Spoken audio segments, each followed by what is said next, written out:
Hi friends, these are the notes for chapter 4.3, equivalent fractions. I'm on page 184 in the textbook, and I would like for you to get there as well, please.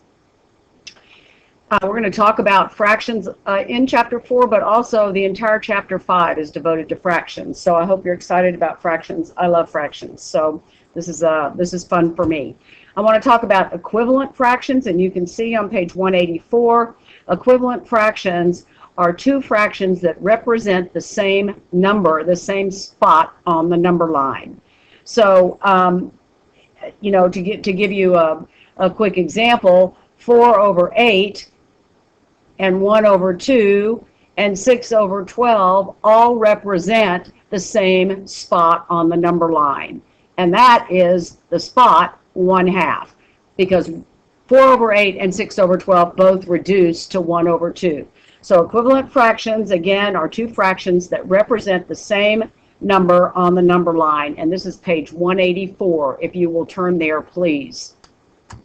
So now we're just going to write a couple fractions that are equivalent to the ones that are listed here. One easy way to do it, to me, is just multiply the numerator and denominator by 10. I'll say 150 over 180. Of course, another way to do it is to divide the numerator and the denominator by 3. So if I divide 15 divided by 3, and I have 18 divided by 3, as long as I'm dividing by the same number, I can do that, and I get 5 over 6. And of course, I can also multiply by 3 and get 15 times 3 is 45, and 18 times 3 is 54. That's an equivalent fraction as well. So you can see when you do this on your homework, you're going to have infinite possibilities of writing two fractions that are equivalent to the ones that they give you in the book. 8 over 12. Again, I could just write 80 over 120. That's equivalent.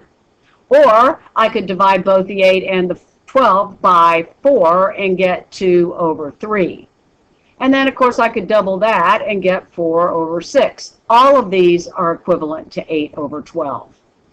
2 over 8, 20 over 80. Or I could reduce it down and say it's 1/4. Divide 2 out of the numerator and denominator. Of course, number 4, anything divided by himself, we know is 1. I could write 10 over 10. I could write 600 over 600. I could actually even write 1/2 divided by 1/2. As long as you have a numerator and denominator that are exactly the same, that is the same as 6 over 6, and it becomes 1. So all of these fractions are equivalent to the ones that were written, but there is only one fraction in simplest form. So a fraction written in simplest form is on page 185. And basically, it's when the numerator and the denominator have no common factors except the ghostly 1, except 1. So when two numbers have no common factors except 1, they're called relatively prime. And this was on, I think it was our 4.1 or 4.2 notes, and you need to go back and review that because relatively prime is an important vocab concept in this chapter. So let's do a few fractions and write them in simplest form. This is the way I want you to do it on your homework. I don't want you to write on the original problem.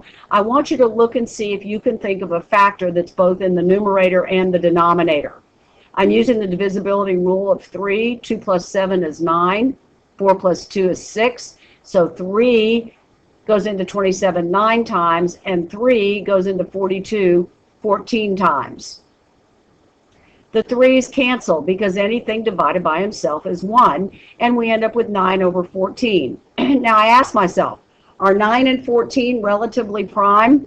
I know 14's not prime, but when I look at him with regard to 9, they don't have anything in common except the ghostly 1. So their GCF is 1, and 9 over 14 is the simplest form of 27 over 42. So you're always looking to get all of the factors that they have in common canceled out. 25 over 40, 5 times 5, and 5 times 8. The 5's cancel, and 5 over 8. I look at 5 and 8. No, they don't have anything in common. They are relatively prime. Their GCF is 1. So I am finished. Let's hop on to the next page. 7 over 12. This is an interesting one because I might ask myself, well, what goes into both 7 and 12? And the answer is the GCF is already 1. This is simplified. They have nothing in common except the ghostly 1. 2 over 10. Well, I can think of 2.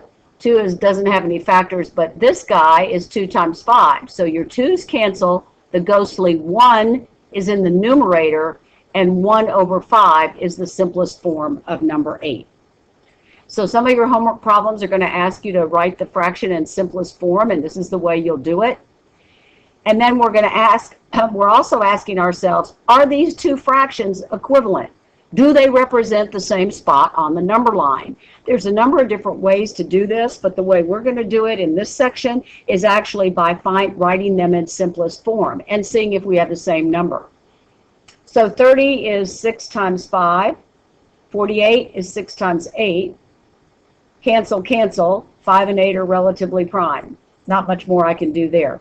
Let's go see about 56 and 64. This is 8 times 7, and this is 8 times 8. The 8's cancel, and I'm left with 5 8s over here and 7 8s over here. That's not equal. So no, these guys are not equivalent. They do not represent the same number on the number line. Let's look at 15 over 21, 3 times 5, and 3 times 7. The 3's cancel. Let's go look at 20 over 28. This is 4 times 5 and 4 times 7.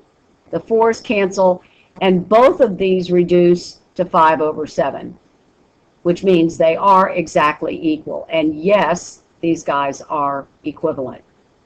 So let's go look at some monomials. Remember, a monomial is a one-term expression.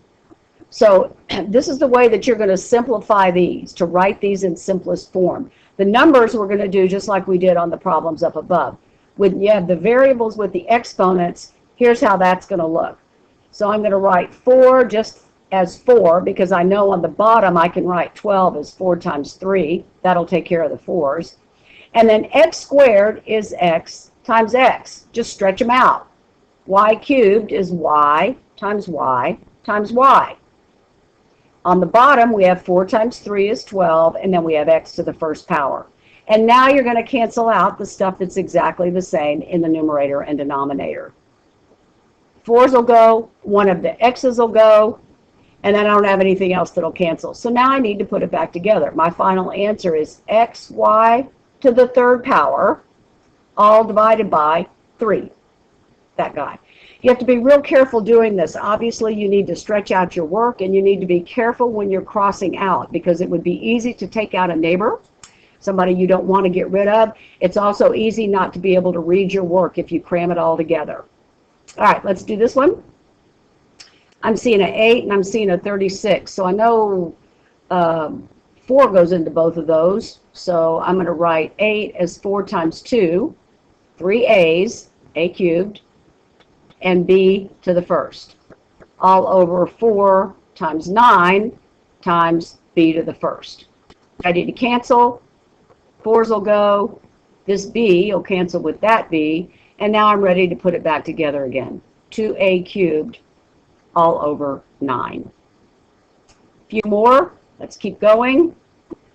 26 and 13. I know 26 is 13 times 2, so that's going to work nicely. Times b, that's the v squared. On the denominator, I've got 13, and I have 3 of the v's. So, in cancel mode, the 13's will go, this v will go, that v will also, and my answer is 2 divided by v. Let's do this one. I'm seeing 3, so that's 3 times 10 times m, n, n, n. 3 times 7, m, n.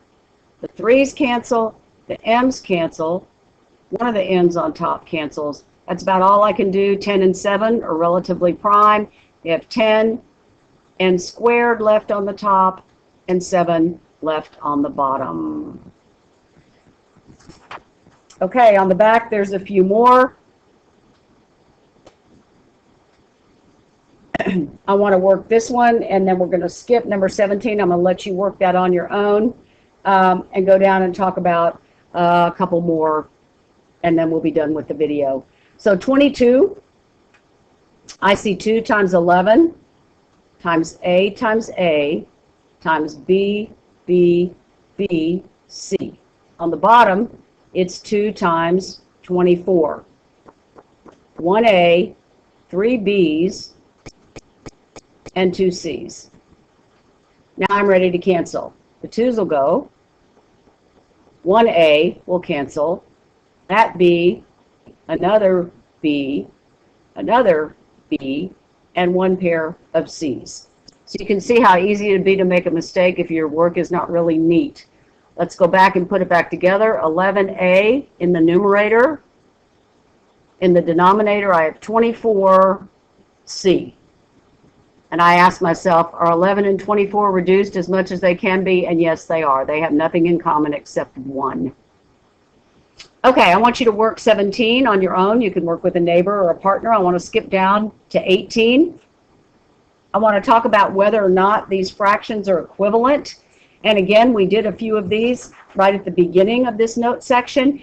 And you might initially say, well, no, they're not equivalent because this one, 9/16's got variables, and this one doesn't. But if you look closely, these variables will cancel each other out. So this is 9 times x and 16 times x. The x's cancel. 9 and 16 are relatively prime. No number goes into both of them. So I've simplified that. Let's go see what happens with 36 and 64. So this is 9 times 4, and 64 is 16 times 4. The 4's cancel, and looky here, these fractions are exactly the same. So yes, they are equivalent. You try the other second part of 18, you and your partner, and you can see, or if you're working alone, then see what you come up with. See if you can figure out whether those are equivalent. Okay, one last problem on this note section, and then I'm going to let you guys finish it up. If I wanted to know what does x have to be for these to be equivalent, how might you solve that? You might ask yourself, you might say, okay, well, I know that to get from 9 to 225, I've got to divide, and I get 9 times 25 gives me 225. So in order for these to be equivalent, I have to multiply 4 times the exact same number, which is 25, and get x equaling 100. So 4 over 9 and 100 over 225 are equivalent fractions. If you look at this one, you might ask yourself, well, how can I get from 7 to 84? And I think it's times 12. So if I multiply 10 times 12, that's going to give me x equaling 120. Okay, so I want you guys to finish 20 and 21 on your own, and then we can talk about it if you've got questions. If you need to watch the video again, please do. Bye-bye.